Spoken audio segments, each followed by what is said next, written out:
All right, ladies.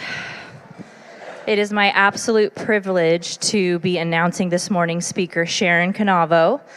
Sharon has been married to her husband, Mario, for 33 years, and they've got 3 grown children, Tori, Michael, and Natalie. And by December 14th, all 3 of those kids will be happily married, and Mario and Sharon will be impatiently waiting for grandkids.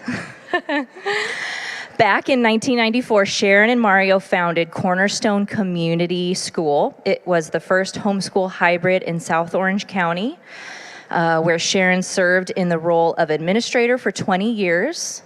The emphasis was in training the hearts of the children and knowing the development of the mind would follow. Mario and Sharon have also offered biblical parenting classes for the past 25 years. In 2006, Sharon authored a biblical parenting curriculum entitled Training Hearts for Jesus, which is the foundational material used in their classes today. Since the closing of the school, Sharon has gone on to receive her certification with the Association of Certified Biblical Counselors and serves here at Compass Bible Church as a biblical counselor in addition to her role on Fridays as Director of Navigating Motherhood. Sharon's most exciting event of 2019 was having her entire family in Tuscany for her daughter's destination wedding. I can't think of anyone more equipped to talk about teaching our kids about obedience than this lady right here. So please help me welcome up Sharon. Good morning, ladies. I hope everybody is doing well this morning. I'm excited to be here with you. I love being with moms, my favorite group of people. So we're going to open right up, and I want to share with you some great advice, parenting advice, and this one is specifically for parents. And so it says, train up a child in the way he should go, and even when he is old, he will not depart from it. And then here's a little advice for the kids. Children, obey your parents in the Lord, for this is right. Honor your father and mother. This is the first commandment with a promise that it may go well with you and you may live long in the land. So parenting children in obedience is obviously very important to God. It makes the difference in how his creation, your child, lives out the life that he's been given here on earth. It defines his spiritual relationship with God, and it defines his emotional, physical, and social relationship with the people in his world.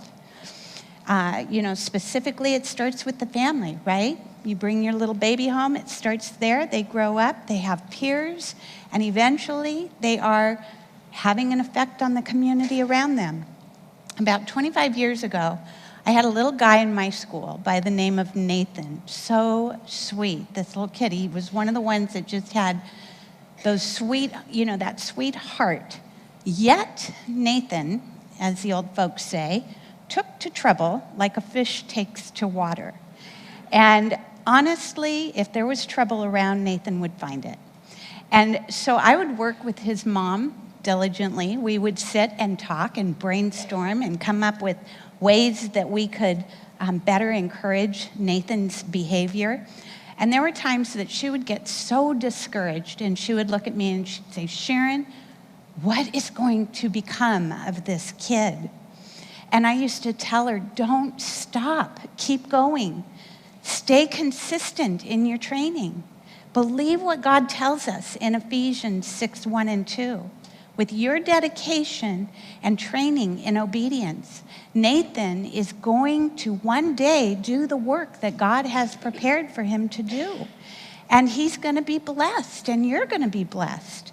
Trust God when he says obedience leads to a life that will go well. So as moms, you probably have experienced some of this same concern or anxiety. It could create anxiety in your life when your kids are disobedient and you wonder what is going to happen with this child when he grows up. And honestly, you look at the blog posts and the social media posts, and you try and follow some of these things, and you come to find out that there's minimal help, right? Some of these are just a waste of time. So number one on our outline, the first thing we need to do is understand true obedience and its value. So let's take a look at 3 elements of obedience. I'm going to go back because I want you to see little Nathan, and I skipped that. There he is. That was probably close to 20 years ago, 25. So understand obedience and its value, and now we're looking at the elements of obedience. So we have letter A, obedience requires a humble heart. It's interesting, our infants come out of the womb and immediately they're screaming. The one thing they do know is they're hungry and they want to eat, and they demand it. They demand to have their diapers changed. They grow up telling you what they will eat and what they won't eat. Have you noticed that? They refuse to take their naps, even though you need them to take their naps, right? And eventually they're going to tell you, especially if you have a daughter like mine, what they're going to wear to school. So left to ourselves, we will think only of ourselves and our own desires. And that is because by nature, we are self-ruled. The humble heart does not come easily. Obedience, letter B, begins with a listening ear. A listening ear describes a learner, and a learner describes a humble heart. Again, this is not built in. It's something that has to be trained. And letter C, obedience is a response to authority without challenge, without excuse, and without delay. Think about how that works. When the heart is humble and the ear is listening, then the choice can be made to respond to the direction that the authority is giving. That is true obedience. So let's look at the value of obedience. As we've heard, the Bible is the most reliable book ever written. And because the Bible can be trusted, we need to accept it as our best source of wisdom and direction. Think about the way that we follow Google Maps, right? We get in the car, we plug in our destination, we hit the button, go, and all of a sudden this voice is speaking to us, and we are trusting this voice to tell us how to get to our destination. And Google Maps is not nearly as reliable as God's word, right? How many times have you ended up at the wrong destination? If God himself is going to speak to me through the wisdom of the documents and the letters that he has bound together in this book, the Bible, I need to listen to it and follow it as if it is the most accurate Google Maps in my life, right? And I'm going to choose to train up my children according to what's mapped out in the Bible. Why? Because I want to get my kids to the desired destination. So in Matthew 7:24 through 27, Jesus tells us a little story that is actually life-impacting if we pay attention to it. It says, everyone then who hears these words of mine and does them will be like a wise man who built his house on the rock. The rain fell, the floods came, and the winds blew and beat on that house, but it did not fall because it had been founded on the rock. And everyone who hears these words of mine and does not do them will be like a foolish man who built his house on the sand. The rain fell, the floods came, and the winds blew and beat against that house, and it fell, and great was the fall of it. Note that the hearer does, when the hearer does what it says, he's called wise. And then note that when the hearer does not do what he hears, he's considered foolish. So based on the analogy told by Jesus here, if our kids become doers or obedient to God's word, their life will be built on the rock. It will be secure. It's not going to be crashing down around them. This doesn't mean that there won't be trouble in their lives, right? We are sinners. We live in a world of sinners. Our children are sinners.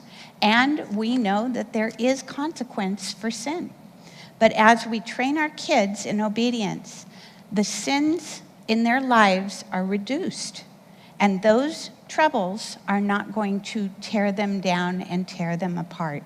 That's a powerful reason for us to train our children in obedience.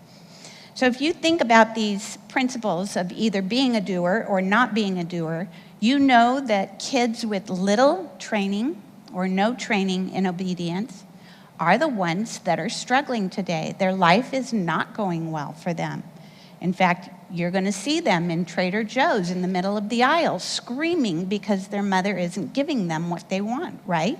We've all seen it. Or you're going to see one at the park, maybe bullying his mom, refusing to get in the car and go home. So you've also seen these kids as they've grown up. They might be around you in some way, living lives of drama and destruction. So I want to show you a current example of what's happening as the value of obedience in our culture dissipates.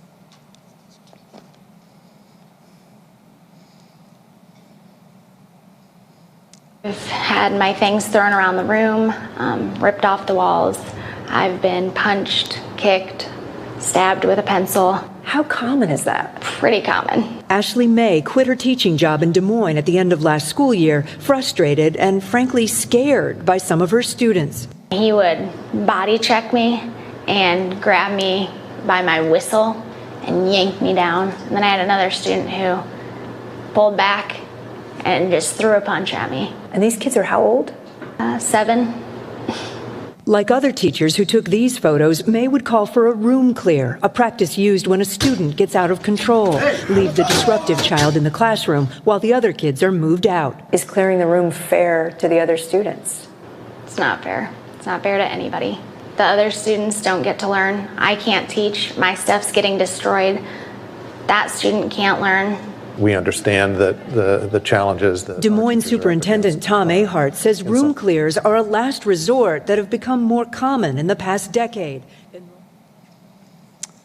The lack of obedience by the parents of these destructive students is absolutely frightening, right?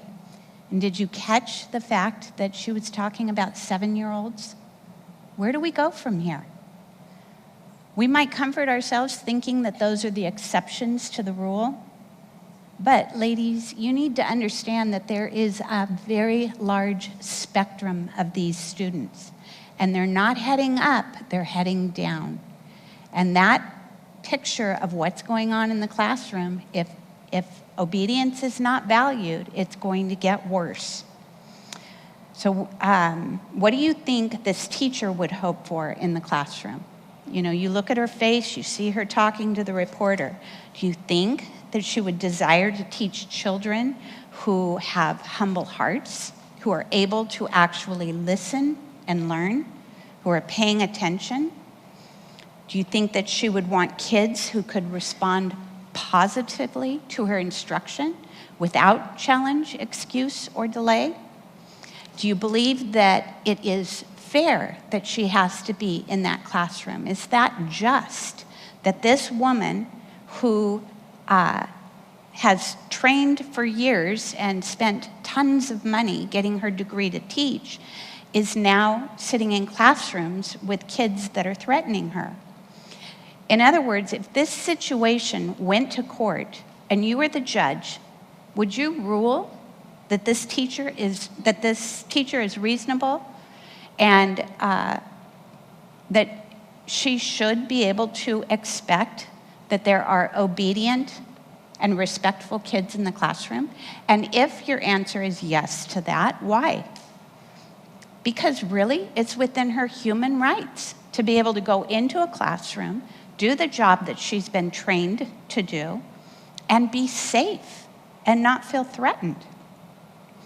And because it's also the students' human rights to be able to go into a classroom, expect to learn, and not be fearful of violence. So if you were the judge, wouldn't you agree that in order to protect the students and the teacher and her property, which is being thrown everywhere, that the disobedient boy is the one that should be removed from the room and not the rest of the students, the room clear, so that the rest of the students can sit and learn, right? Where's the justice in this? And this takes us to point number 2 on our outline. Understand justice and its value. So we're going to take this a step further, and I want you to imagine that this child that stabbed his teacher in the classroom has continued to grow underneath the parent that he has, and has not continued to learn, hasn't learned any obedience. He is now, 15 years later, sitting in a college classroom possibly with a lot of other students, and he's still acting on the same behaviors. He is disobedient, he is disruptive, he is bullying the teacher and bullying the students. One day, this boy comes in, this man, I should say, this college student walks in, sits down, he pulls a gun, and he shoots the teacher. The teacher drops, bleeds out, and dies. And the entire school is watching this, the entire classroom. This young man ends up being arrested. He goes to court. The battle begins between the prosecution and the defense. The case is laid out. All of the evidence and all of the witnesses have come forward. And the jury does their duty. They go into the room, they figure out what the verdict is going to be, and they come out and they declare this man to be innocent. Now, the one comfort is to know that we have a judge sitting at his desk, at the stand, who can change this. He has the power and the authority when the jury has erred in their decision to change the verdict.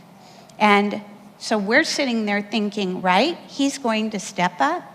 But in this case, the judge, seemingly without concern for the students that all witnessed it, or the family and the friends of the professor, he upholds the verdict of innocent. How does that make you feel? We are not happy about that, right? It should be a guilty verdict. We know it in our hearts. God has instilled in us an understanding of right and wrong, good and evil. The desire that we have to see right and wrong taken care of, the desire we have to see a judge come in with a correct verdict, it's actually a character trait of God in us. God is the perfect judge because he is perfectly just. He is sinless. He cannot tolerate sin, which allows him the ability to perfectly judge right from wrong, good from evil, without prejudice. He sees all things. He knows all things. Therefore, truth is not a mystery to God. He knows it. We can count on God. We can trust God. He is perfect in his judgments.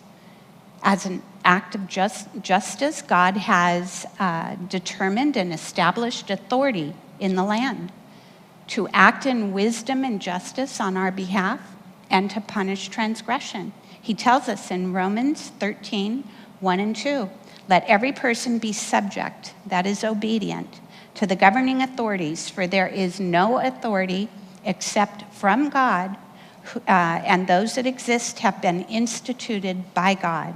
Therefore, whoever resists the authorities resists what God has appointed, and those who resist will incur judgment. Now, we know that we do not live with a perfect government, right? They are not flawless by any stretch of the imagination.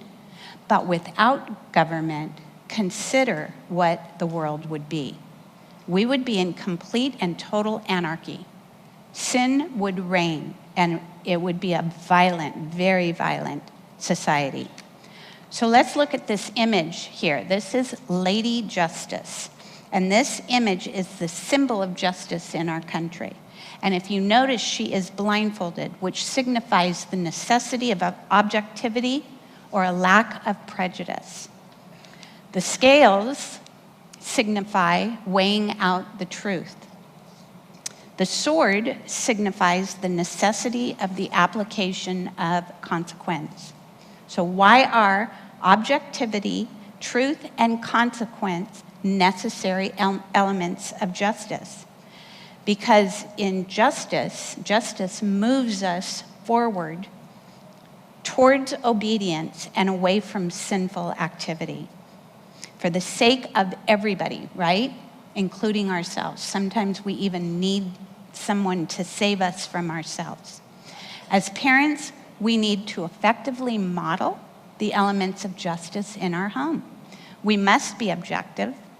We must be willing to look at the truth. And we must be willing to apply consequence. I know for some of you that last element probably causes a little bit of concern or anxiety.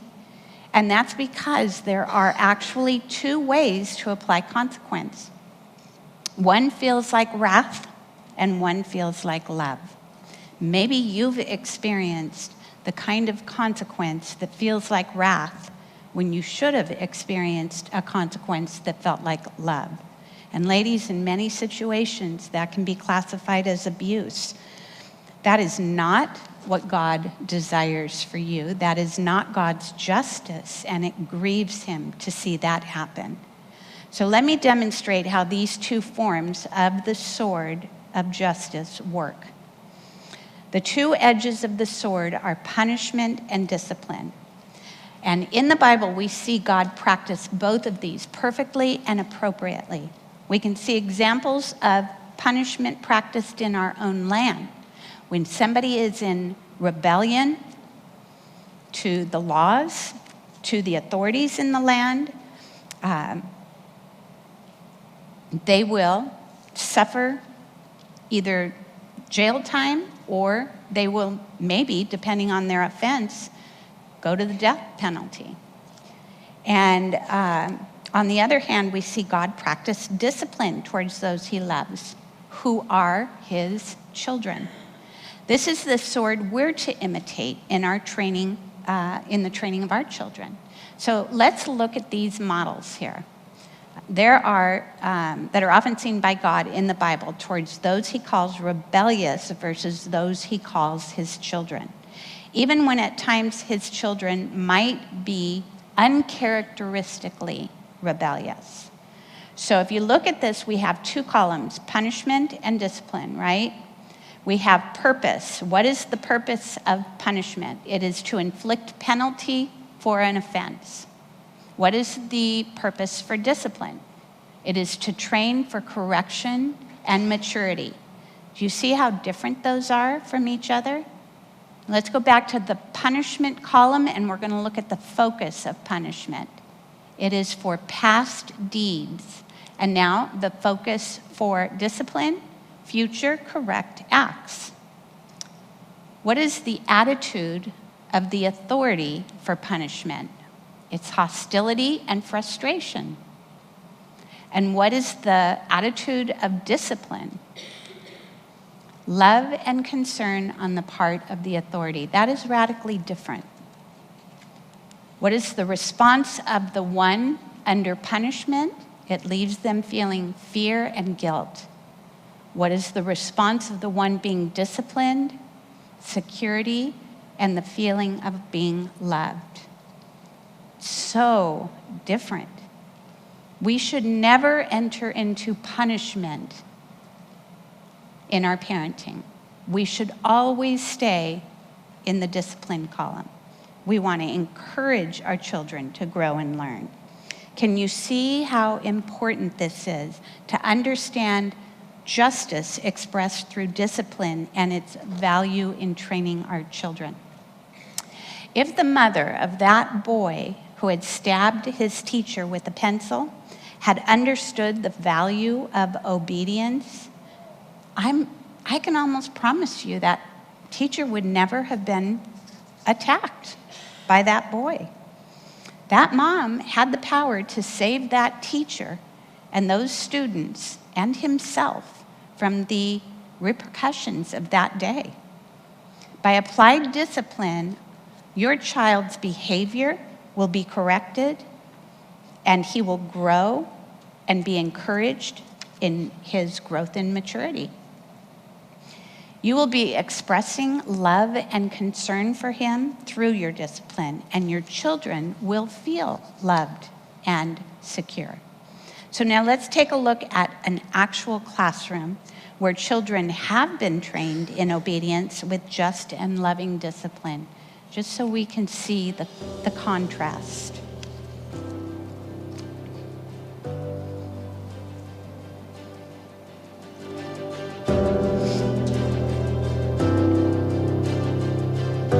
These are not extraordinary kids. They have parents who value just obedience.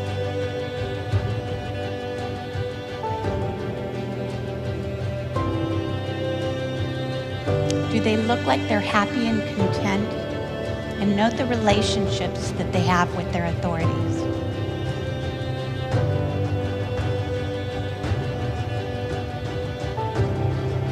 See how they stand in respect for their teachers when they're spoken to? And they raise their hands to speak, and they can't wait to be called on.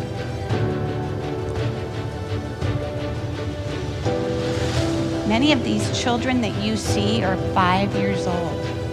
They are learners. These are humble, happy hearts who respond to their authority.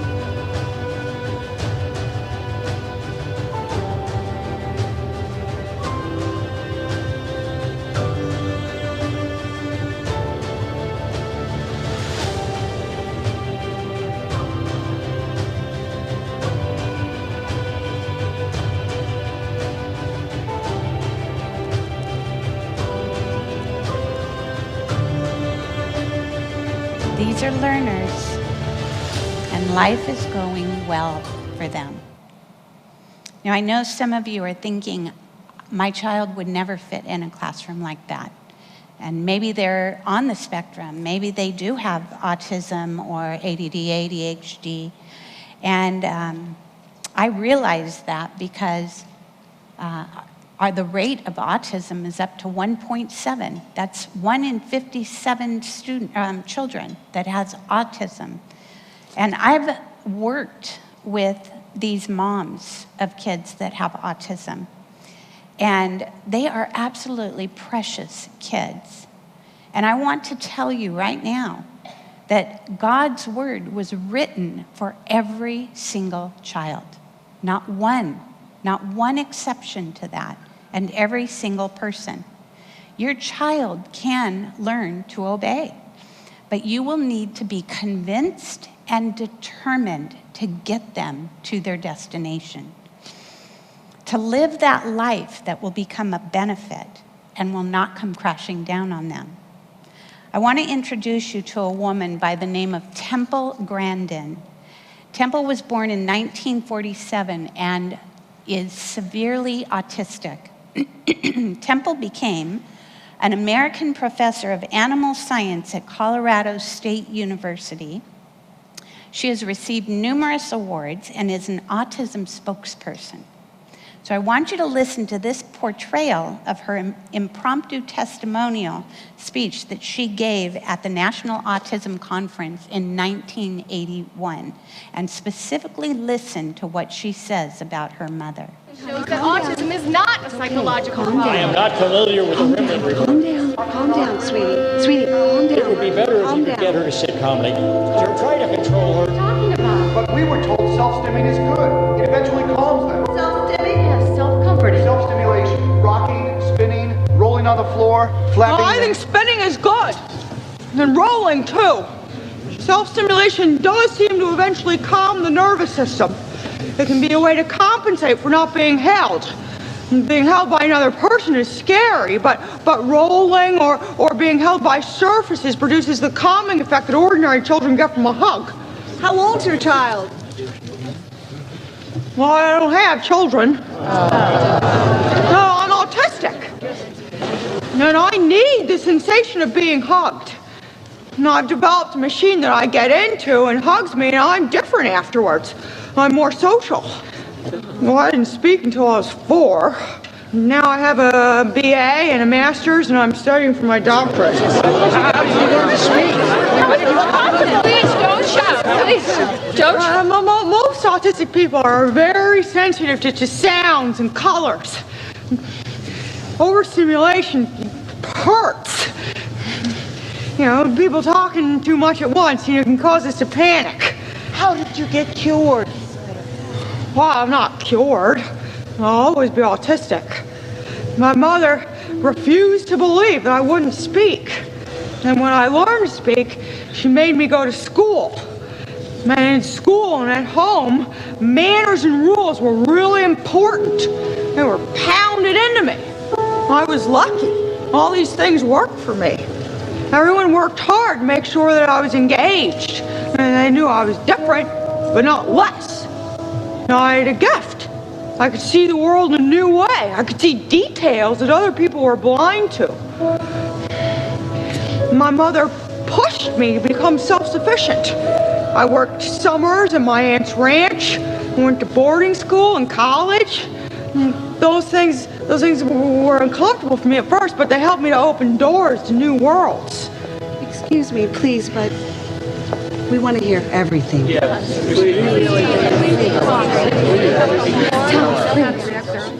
Did you hear what she said? Temple said her mama pushed her. And she knew that she was different, but not less. We need to know that. Number 3 on your outline.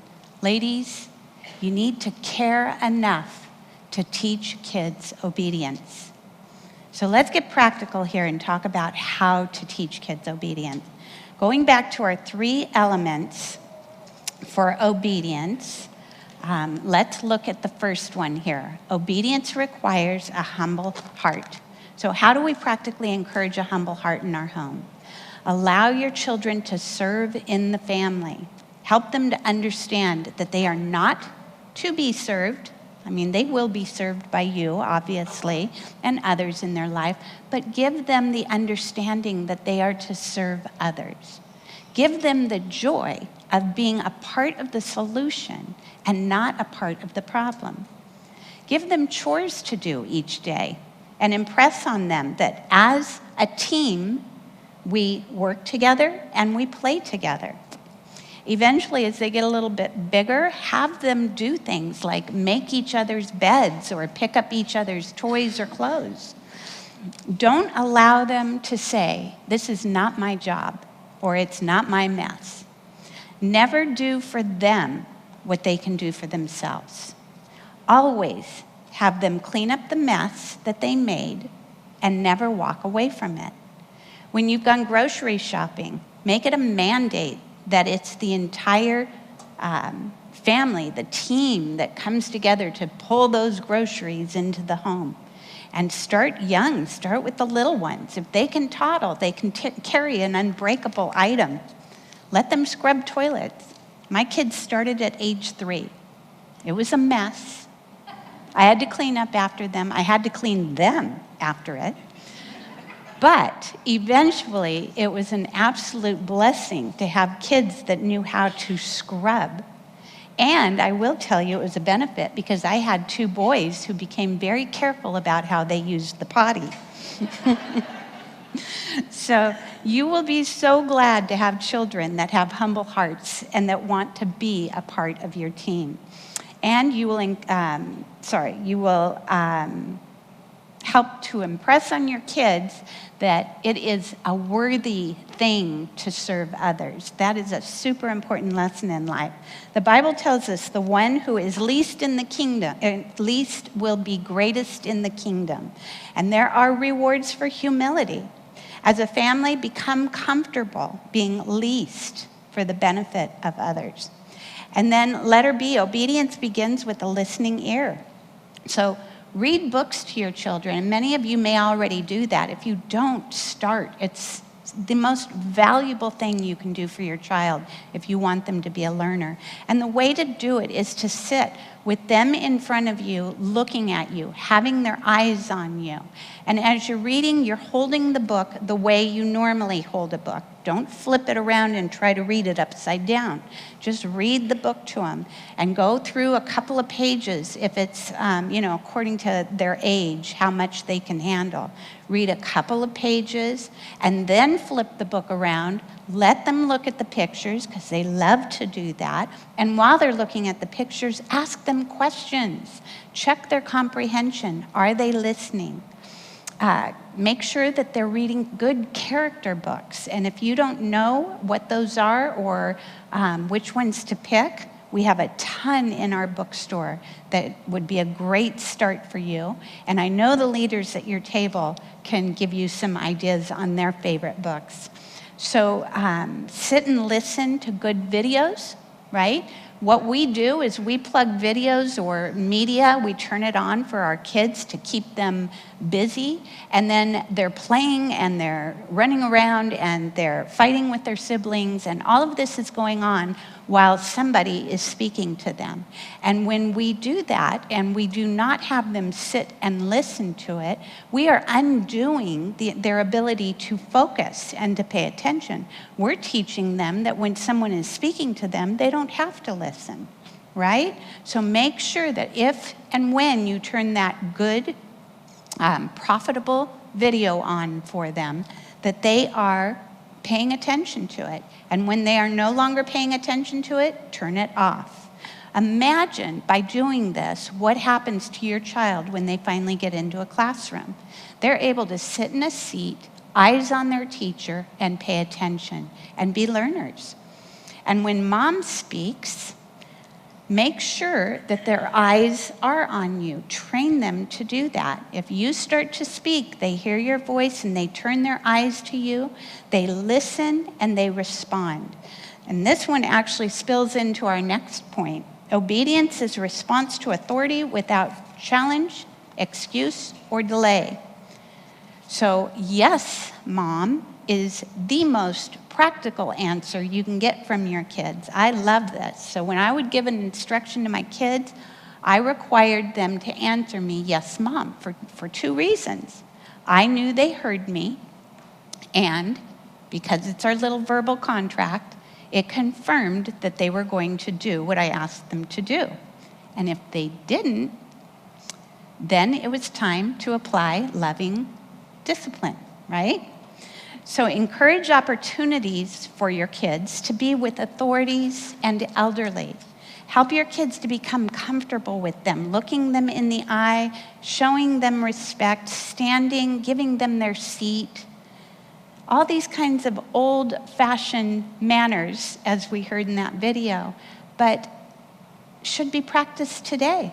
This is what causes your kids to understand that there is a level of respect for others. And responding when they're spoken to. How many times have your child hidden behind your legs when an adult tries to talk to them? We need to train them to come out, look at the adult, and answer. Use titles, Mr., Mrs., Miss, Doctor, Pastor. These titles help identify the authority in your child's life. Avoid first names if you can. Use the last names. When your child has been under the authority of a teacher or a child care worker, ask the worker, the teacher, at the end when you're picking your child up, how did my child do? Was he obedient? Did he bless you? That was always one of my favorite questions. And did he show you respect? And if the teacher hems and haws, the answer is no. Because it's hard for those teachers to actually tell you that. So if it is no, have your child go back to that teacher, look the teacher in the eye, and apologize. Ask for forgiveness. And follow up with loving discipline when you learn something like that. If your child has been disobedient, follow up with that loving discipline. Don't get your children out of consequences. I see this happen so often. They've earned the consequence. Let them have it, right? Respect the teacher's observations and decisions. Many times I would see, we would talk to a parent at school, and the mom would listen to what we had said, and she'd go home, and the next morning she'd be back and she'd tell us, well, that's not what my child said. He gave me an entirely different story. And they would believe the child rather than the adult and the adult's perspective on it. So that's, there's rare occasions that you can't trust the adult that your child is under. So normally, if an adult is telling you something like that, don't argue, just accept it and work with your children. Allow the consequences to do the work in them. That's what makes the impression on their hearts and causes them to change their behaviors. All of this is going to take practice and encouragement and faithful, loving discipline. But these simple rules in their lives will start them on a path of understanding that the world does not rotate around them, and that they are responsible to be pleasant and respectful to others. And as a result, your children will begin to experience the appreciation of the adults and the authorities in their life, and their lives will begin to go well for them. As I wrap up, I just want to remind you of little Nathan. This little sweet guy who is probably much like one of the children in your home or all of the children in your home. His mom and I have stayed in touch through the years, and I know that she has been faithful to continue to train Nathan. And we see each other for dinner a couple times a year. And the last time we were together, you know what she told me? Sheriff Deputy Nathan Rivas, a man who upholds the law and serves his community well, is 30 years old now. He's married. He has 2 precious little girls of his own. And he was just awarded, as you can see hanging around his neck, a Medal of Valor. He serves in Mission Viejo, and there was a young woman who was out jogging one evening in her quiet little neighborhood, and she was viciously attacked and stabbed and left for dead. Nathan Rivas saved her life. Train up a child in the way he should go, and even when he is old, he will not depart from it. Thank you, ladies. Have a great time in discussion.